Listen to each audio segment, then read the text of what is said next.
Kalaulah boleh agama Islam dibuatkan lagi sesuatu yang baru, dibuatkan lagi cara yang baru, dibuatkan lagi sistem yang baru, apa artinya firman Allah di dalam surah Al-Maidah itu, Al-yawma akmaltu lakum dinakum.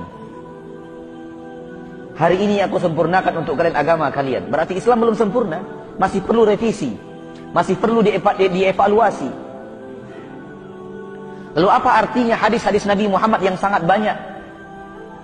Hampir di setiap khutbah, hampir di setiap ceramah, Rasulullah memulainya dengan mengatakan,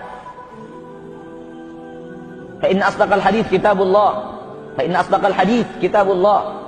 wa khairal hadi hadi Muhammadin sallallahu alaihi wasallam, wa syarrul umuri muhdatsatuha, fa inna kulla muhdatsatin bid'ah, wa kulla bid'atin dhalalah.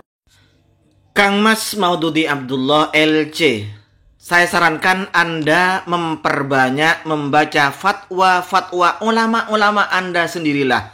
Jangan ulama-ulama lain di luar kelompok Anda. Biar Anda tahu apa sih maksud dari ayat Al-Yawma akmaltu lakum ila akhiri itu ya. Assalamualaikum warahmatullahi wabarakatuh. Alhamdulillah wassalatu wassalamu ala rasulillah wa ala alihi wa sahbihi wa mawala amma ba'du.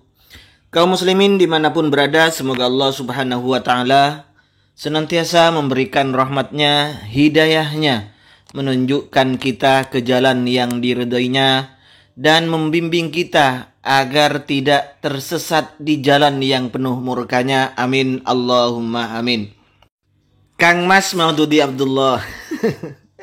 Jadi menurut Anda, orang-orang aswaja, ulama-ulama yang memfatwakan sunnah kunut subuh setiap hari itu berarti mengada-ngada ya, bertentangan dengan ayat Al-Quran Al-Yawma akmaltu lakum itu.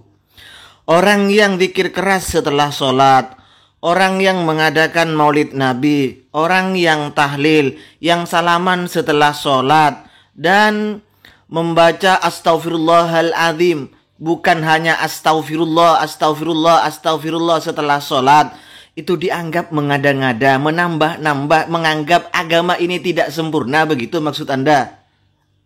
Makanya Kang Mas ya, saya sarankan Anda itu biar tidak terjebak ke pemikiran Anda sendiri ketika menafsiri ayat Al-Quran, menafsiri hadis-hadis Nabi.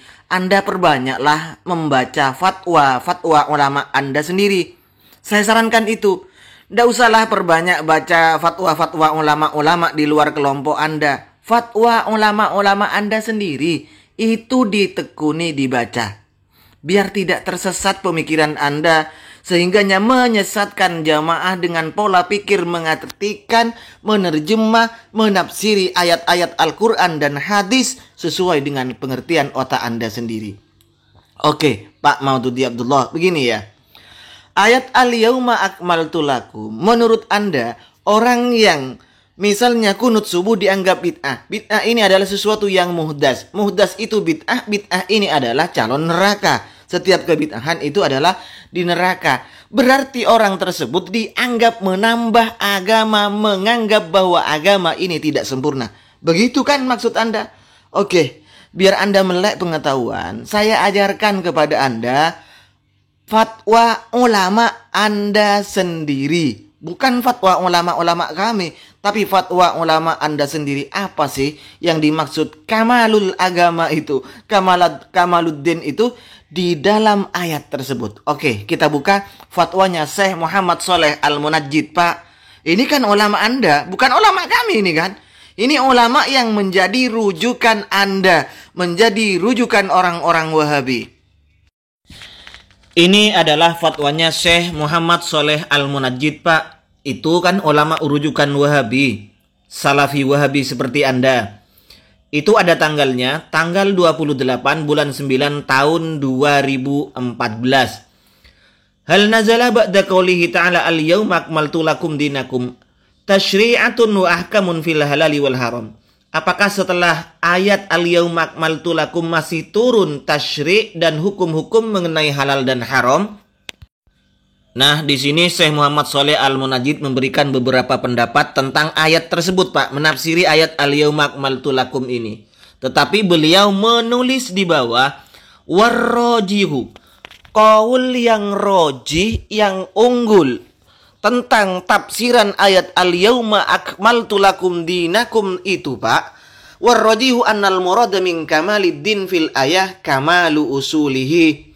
Yang dimaksud dari sempurnanya agama di ayat tersebut yang Anda baca itu, Pak Kang Mas Maududi Abdullah, kamalu usulihi, itu sempurna usulnya, bukan furu'nya, Pak. Masa saya harus menjelaskan apa usul apa furu' itu ya? Jadi yang sempurna ini adalah kaidah usul saja, Pak, bukan furu'nya. Wa qawaidul akhlak, yang sempurna itu. Wa kulliyatus syar'i, itu yang sempurna, Pak. Kama dzakarna fi jawabis soal, nomornya ini. Nah, kita coba klik nomor ini. 133393.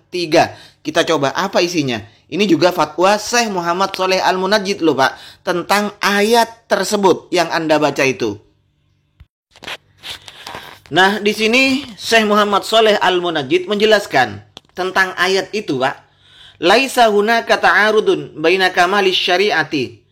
Tidak ada pertentangan di situ di antara sempurnanya syariat wa ma yujadu min ikhtilafin baina ulama'il Islam.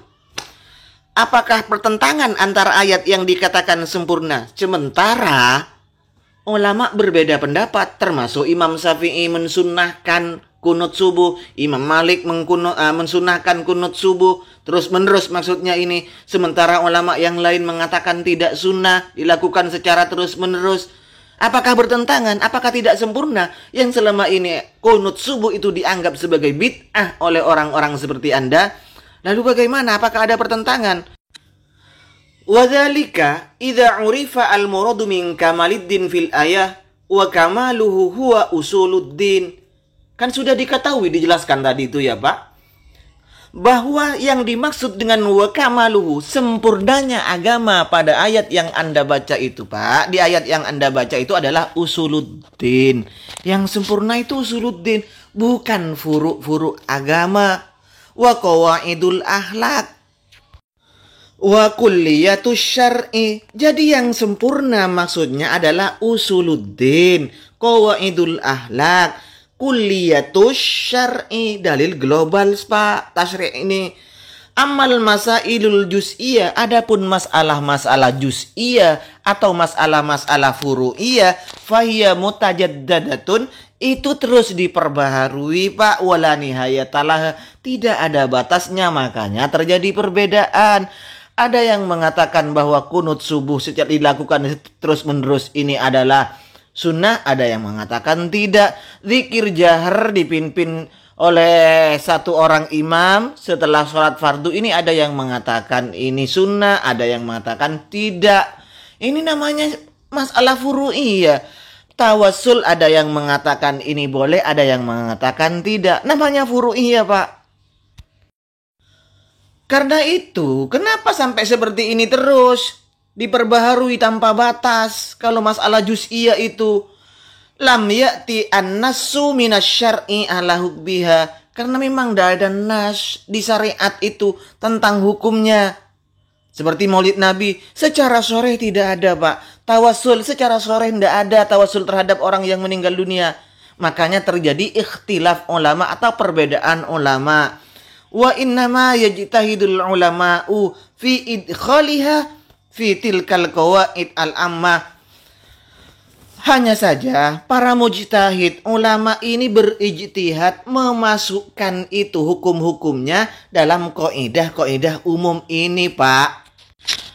Awil istidlalilaha bimukhtalifil adillati, atau mencari dalil masalah-masalah yang tidak ada nas sorehnya ini, Pak, dengan berbagai macam dalil, ya tentunya dari Al-Quran dan hadis yang dalilnya masih dhanni bukan qat'i. Makanya terjadi perbedaan ulama.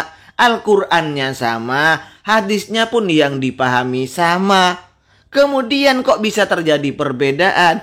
Yang makanya yang dimaksud sempurna ini, Pak, bukan masalah kesempurnaan juz'iyah atau furu'iyah. Jadi orang yang tahlilan, orang yang merayakan maulid Nabi, orang yang zikir sholat, setelah sholat ini zikir keras, zikir jahar, orang yang membaca Shadaqallahul Azim, setelah membaca Al-Quran, kunut subuh secara terus menerus, dan lain-lain sebagainya. Ini masuknya dalam rangkaian, dalam bingkai ijtihad ulama, Pak. Dalam rangkaian, dalam bingkai far'iyah atau furu'iyah atau juz'iyah. Paham Kang Mas?